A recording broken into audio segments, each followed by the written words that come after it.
मनोज सिंह जी, राष्ट्रीय अध्यक्ष, राष्ट्रीय बजरंग दल। राधे राधे महाराज जी। महाराज जी, इनका प्रश्न था कि बहुत सारे महाराज जी हमारे सनातन संस्कृति में बहुत सारे ऐसे धर्म हो गए हैं, ऐसा पंथ खुल गए हैं जिससे मतलब हमें खतरा तो नहीं है आज की उसमें, मतलब आगे और क्या इनका खतरा तो है, मतलब दूसरे खतरा तो है। तस्मात् शास्त्रम प्रमाणम ते कार्याकार्यो व्यवस्थितो। अगर ये नहीं रहेगा तो खतरा ही खतरा है। शास्त्र क्या कहता है उसके अनुसार चलना बहुत कठिन है।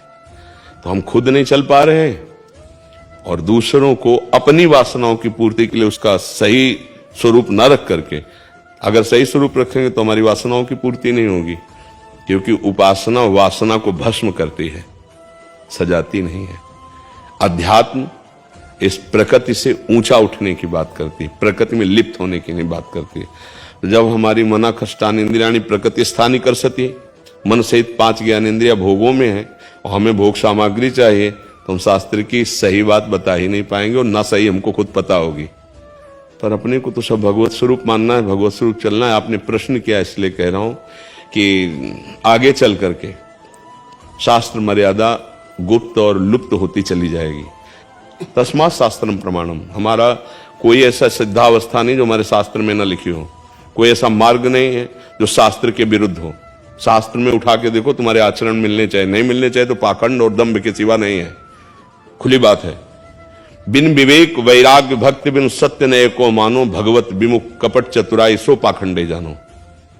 ये शास्त्र जीवन मुक्त करने के लिए, दुख मुक्त करने के लिए, परमानंद प्रदान के लिए है।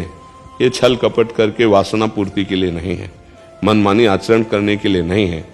हाँ, वो बहुत धीरे धीरे मंच में बैठ करके अगर जरा भी एक शब्द भी शास्त्र के विरुद्ध हो तो दंडनीय अपराध है।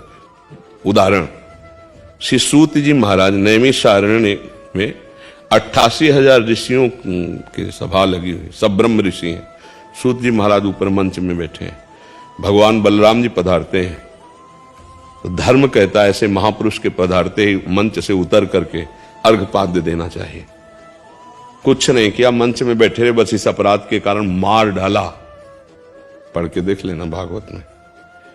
उन्होंने कहा तुम दूसरों को उपदेश करते हो और खुद धर्म का पालन नहीं करते हो।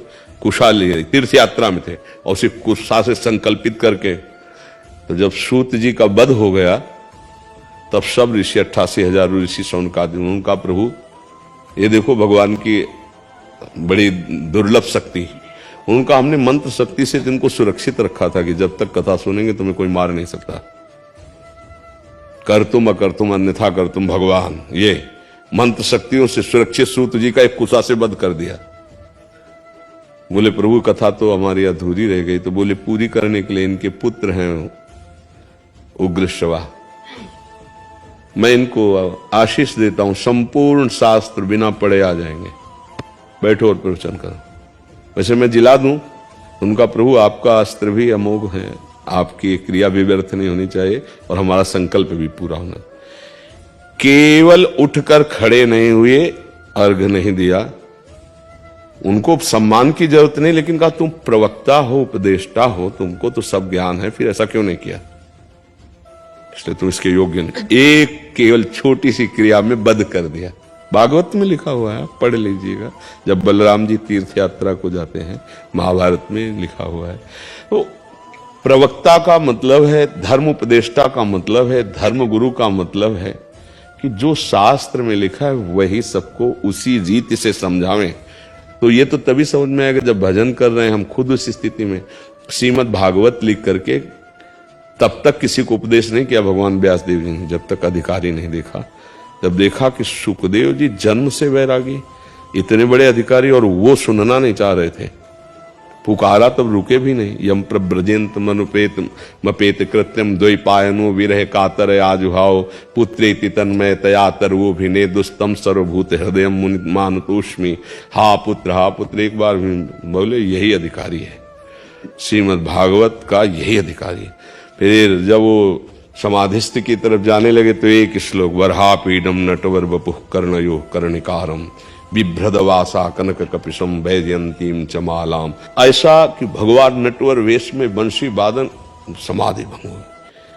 इतना सुंदर रूप, स्वयं जाकर के 18,000 श्लोक श्रीमद् भागवत के कंठस्थ किए।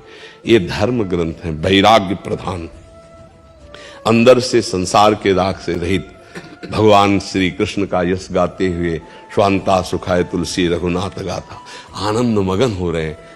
हमारा उद्देश्य यदि अर्थ है, हमारा उद्देश्य मान सम्मान है, तो श्री कृष्ण का भरोसा कहाँ रहा? जिनका तुम ग्रंथ गा रहे हो, जिनके भरोसे पे दूसरे को कर रहे हो, उनका भरोसा कब आएगा? आपको कब आएगा? जब आपको ही ले आया तो सामने वाले को कैसे आएगा? बहुत धर्म को समझना बड़ा सूक्ष्म विषय है, पर जब आपने प्रश्न किया तो उसका उत्तर है। कोई भी नौटंकी, नाटक, दिखावा जो शास्त्र विरुद्ध नहीं होना चाहिए। कोई भी भाषण मंच पर बैठकर उपदेष्टा बनकर वो शास्त्र सम्मत होना चाहिए। तस्मात् शास्त्रम प्रमाणन्ते। कोई भी आपका संप्रदाय, कोई भी आपकी उपासना, कोई भी आपकी भावना आचार्य परंपरा से होनी चाहिए। नया कोई निर्माण करने की जरूरत नहीं और किसी की सामर्थ्य भी नहीं। आचार्य हुए हैं, हर मार्ग के आचार्य हुए, दिगंबरों के आचार्य हुए हैं, वस्त्र धारण करने वालों के आचार्य हुए, अद्वैत निष्ठा, भाव निष्ठा, प्रेम निष्ठा, भक्ति निष्ठा, सबके आचार्य हुए हैं, सबके ग्रंथ लिखे हुए, सबका मार्ग लिखा हुआ, उसी से चलना चाहिए। महाजनों गतेन सपन था, जिसमें महापुरुष गए उसी मार्ग से चलना चाहिए। तो अब मनमानी तो बहुत कुछ हो रहा है, उससे अपने को ज्यादा मतलब नहीं है। मतलब ये कि हम सुधरे और आप सुधरो, सामने वाला सुधरे ना सुधरे, आप सुधरोगे ना तो दसियों को आप सुधार दोगे, और हम सुधरेंगे तो दसियों को हम सुधार देंगे। क्योंकि अगर इत्र लगा के चलेंगे तो खुशबू दसियों को मिली जाएगी और बदबू